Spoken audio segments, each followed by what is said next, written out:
শেখ হাসিনা পালিয়ে গেছে, শেখ হাসিনা নাই, শেখ হাসিনা চলে গেছে, শেখ হাসিনা পালায় না।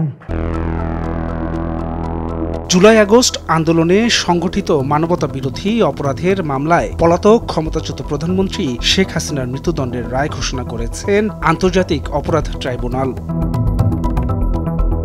বিচারপতি গোলাম মোহাম্মদ মজুমদার, বিচারপতি মোহাম্মদ শফিউল আলম মাহমুদ এবং বিচারপতি মোহাম্মদ মহিতুল হক এনাম চৌধুরীর ট্রাইব্যুনালের এ রায় সরাসরি সম্প্রচারিত হয়। বাংলাদেশের রাজনীতিতে যা এক ঐতিহাসিক রায়। এই রায় ঘোষণা গুরুত্ব পেয়েছে আন্তর্জাতিক গণমাধ্যমগুলোতে। 17 নভেম্বর আন্তর্জাতিক অপরাধ ট্রাইব্যুনালে রায় ঘোষণার পর খবর প্রকাশ করেছে BBC, Reuters, Al Jazeera, Anandabazar ও এনডিটিভি সহ বিভিন্ন আন্তর্জাতিক গণমাধ্যম। মুক্তিযোদ্ধাদের নাতিপুতিরাও পাবে না, তাহলে কি রাজাকারের নাতিপুতিরা পাবে? সেটা আমার প্রশ্ন, দেশবাসীর কাছে প্রশ্ন। মানবতা বিরোধী অপরাধের দায়ে বাংলাদেশে হাসিনার মৃত্যুদণ্ড শিরোনামে খবর প্রকাশ করেছে আল জাজিরা। প্রতিবেদনে বলা হয়েছে, বিশেষ ট্রাইব্যুনালে ক্ষমতাচ্যুত প্রধানমন্ত্রী শেখ হাসিনাকে মৃত্যুদণ্ড দিয়েছেন। ছাত্র নেতৃত্বাধীন আন্দোলনে মারাত্মক দমন পীড়নের নির্দেশ দেওয়ার জন্য তাকে দোষী সাব্যস্ত করা হয়েছে। আমি দেশে ফিরবই, আমি ফিরে আসছি। ছাত্রদের উপর দমন পীড়নের মামলায় বাংলাদেশের ক্ষমতাচ্যুত প্রধানমন্ত্রী হাসিনা দোষী সাব্যস্ত শিরোনামে খবর প্রকাশ করেছে বার্তা সংস্থা রয়টার্স।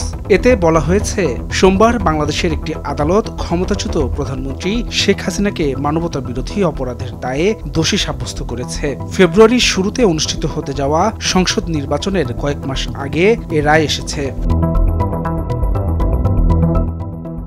বিক্ষোভ দমনে নৃশংসতার দায়ে বাংলাদেশের সাবেক নেত্রী শেখ হাসিনার মৃত্যুদণ্ড শীর্ষক শিরোনাম করেছে বিবিসি। এতে বলা হয়েছে, গত বছর বিক্ষোভে ভয়াবহ দমন পীড়নের জন্য বাংলাদেশের একটি ট্রাইব্যুনাল সাবেক প্রধানমন্ত্রী শেখ হাসিনাকে মৃত্যুদণ্ড দিয়েছেন। এদিকে বেশিরভাগ ভারতীয় সংবাদ মাধ্যমে উৎকণ্ঠা প্রকাশ করা হয়েছে শেখ হাসিনার মৃত্যুদণ্ডের রায় নিয়ে। শেখ হাসিনাকে মৃত্যুদণ্ডই দিল বাংলাদেশের ট্রাইব্যুনাল। রায় ঘোষণা হতেই হাততালিতে ফেটে পড়ল আদালত কক্ষ শীর্ষক শিরোনাম করেছে ভারতীয় সংবাদ মাধ্যম আনন্দবাজার। এতে বলা হয়েছে, ছাত্র জনতার অভ্যুত্থানে সাবেক প্রধানমন্ত্রী শেখ হাসিনা ক্ষমতাচ্যুত হন।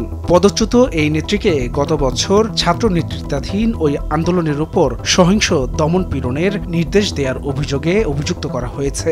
আন্দোলনে জাতিসংঘের হিসেব অনুযায়ী প্রায় 1400 মানুষ নিহত হয়েছিল। ক্ষমতাচ্যুত হওয়ার পর তিনি বর্তমানে ভারতে নির্বাসনে রয়েছেন। ডেস্ক রিপোর্ট, ভোরের কাগজ।